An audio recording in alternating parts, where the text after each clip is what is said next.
जब तुम ट्रक रोक दो तो इनसे कहना कि तुम लोग यूरोप के करीब हो और तुम्हें थोड़ी देर इनके साथ रुकना है ताकि इन्हें किसी किस्म का भी शक ना हो, और फिर उस कार में बैठ जाना जो तुम्हारा पहले से वहां पर इंतजार कर रही होगी। इन्हें लगेगा कि ये लोग यूरोप पहुंच चुके हैं, लेकिन ये लोग अदरना के घने जंगलात में होंगे।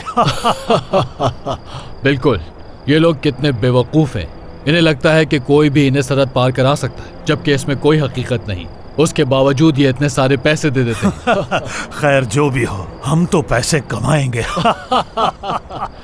हुसैन भाई, हम तैयार हैं। बहुत शुक्रिया। ये लोग तैयार हैं। होशियार रहना, अगर कोई गलती हुई तो हम फंस जाएंगे और पैसे भी नहीं मिलेंगे। फिक्र मत करें, चलें। ठीक है।